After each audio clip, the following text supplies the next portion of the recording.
And welcome to all of our viewers and listeners around the country and around the world, and glad to be back after being away a few weeks for some minor shoulder surgery. It's great to have you back, Juan. Well, we're moving to Israel, where political leaders there continue negotiations over forming a new coalition government. The general election ended in a near draw, with Foreign Minister Tzipi Livni's Kadima party in first place with 28 seats, and former Prime Minister Benjamin Netanyahu a close second with 27 seats. But Netanyahu will have an easier chance at assembling a coalition government following a strong showing by minor parties that are even more right-wing. The differences between the two leading candidates are slight. Both support attacking and blockading Gaza and the continued takeover of Palestinian land in the occupied West Bank. On Wednesday, Palestinian Prime Minister Salam Fayyad said any Israeli government must end the occupation.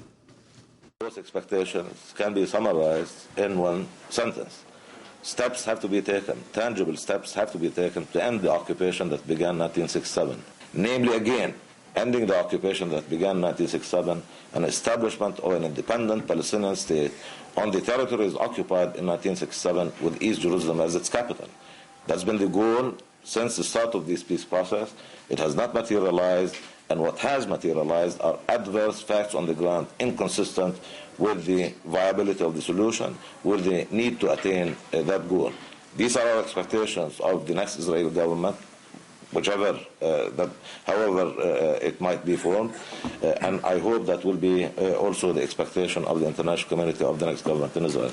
Some Israeli dissidents have suggested a Netanyahu government might be preferable in the long term. Writing in the Israeli newspaper Haaretz, Israeli journalist Gideon Levy says, quote, Netanyahu's election is likely to bring the curtain down on the great fraud, the lie of negotiations, and the injustice of the peace process.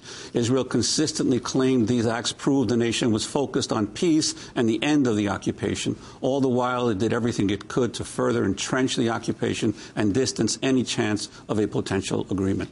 As Israeli leaders continue talks on assembling a coalition, we're joined now by a former Israeli politician who's emerged as one of his government's biggest critics. Avraham Burg is a former Speaker of the Israeli Parliament, the Knesset. He's former chair of the Jewish Agency and the World Zionist Organization. His new book, though, is called The Holocaust Is Over. We must rise from its ashes. We welcome you to Democracy Now! Good morning. You're headed back to Israel today, but we'd like to talk about another journey. How you went from where you were as head of the Israeli Parliament and the Labour Party to where you are today. Talk about your trajectory. Next question, please.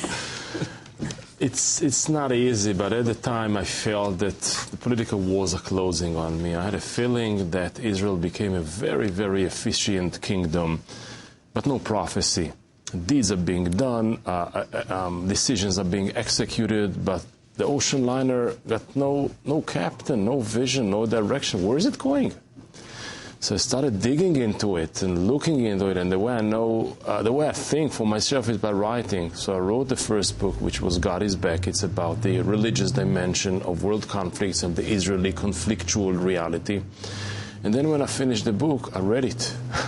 And I realized that I didn't write about the other items which supports our identity, and this is the omnipresence of the trauma in our life, which is the Holocaust, which prevents us to trust anybody, to trust ourselves, to trust our neighbors, to trust the world, and therefore creates this kind of a reality. And the minute I realized that this is my inner truth, just published it.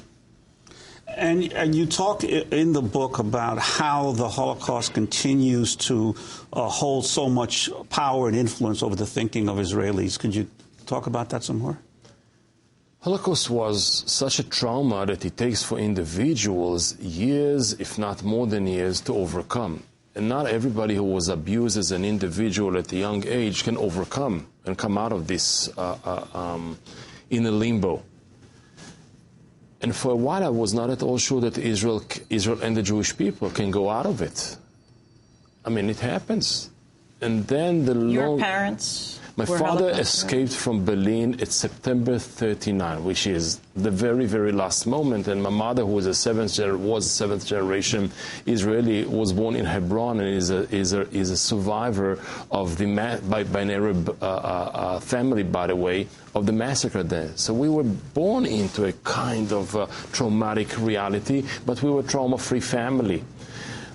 And the more I think about it, the more I thought about it, I understand that it is not about yesterday we remembered and tomorrow we are different people. Oh no, it's a process.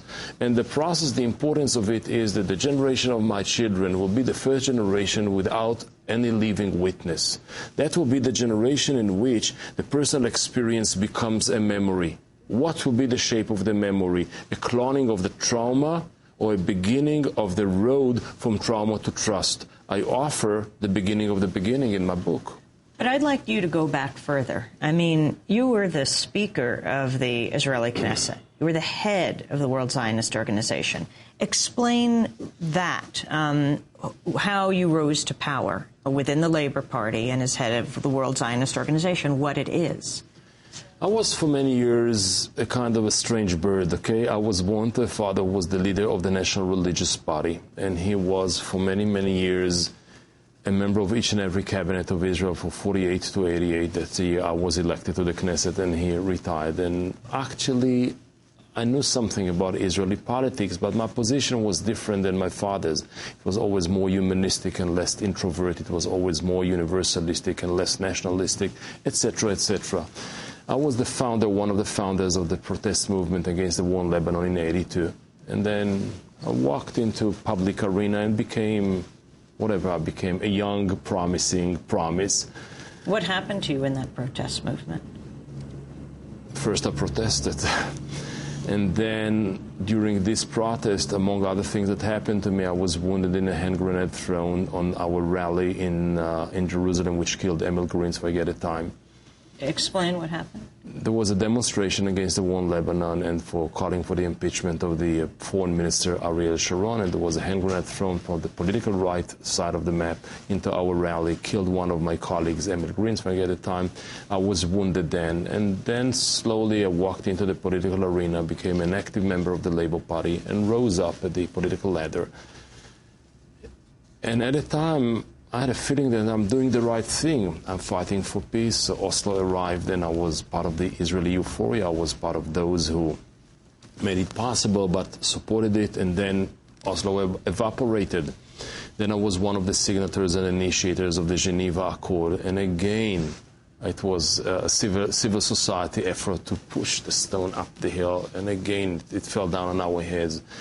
And then I said, why isn't it working?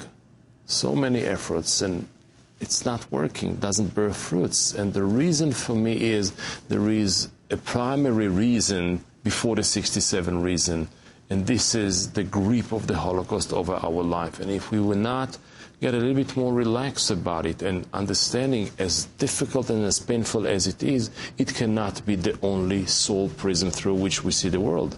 And then I came to the inner realization that never again for me, it's not never again for Jews only, and therefore we should have the thickest walls around us and the deepest shelter on top of us, but never again is never again for whomever needs my protection. Never again whomever is the victim today needs the help of the yesterday's victim to prevent his or her own victimization, be it about a woman, be it Darfuri, be it somebody in the inner city of Detroit, be it wherever it is. Victims are all over the place. And the Holocaust is not mine only to say, I have a monopoly over suffering and that's it. Oh, no. I'd like to ask you, you were still a leader of the Labour Party in 2000, the last major peace negotiations, the myth that has come down from those days is that the Palestinians walked away from the best possible deal that they could get with Ehud Barak. Could you talk about that time and that period and the assessment that is still so widespread here, especially here in the United States? It will be very, very difficult to undo the past. And yes, I understand that this is how people remember this period. I'm not at all sure it is right. When you read the memoirs of Bill Clinton and the memoirs of all the people who were involved in the process, you know that it Camp David, the second Camp David, was an ill-prepared summit, and the sides were not ready for it. And it was Yasser Arafat who said, I cannot, it's not yet ready. And to say Israel offered everything, and then a couple of weeks or a couple of months later went to Taba and offered even more, so how can you offer everything and then offer some more? And I'm not into this. I'm not into the game of you were first and I was second. You started. You are the blame. I'm not into the blame game. I say the past is painful. Let's throw a sand in the line. Let's move forward. Let's create a better tomorrow. And then one day we shall revisit the past. I don't want to argue about the past so much because I become a hostage of the yesterday's genius rather than becoming a liberated person, or liberate nation, or liberate region. And this is what I'm looking for. Do you think that the Israeli government should speak with Hamas? No doubt. I have no doubt about it. Have you spoken with them? I'm speaking with everybody who's available, both in the region and around the world. I cannot go to Gaza because it's impossible now, but I see them in the West Bank, I see them in Israel, I see them in London. And I have two things in mind. The first is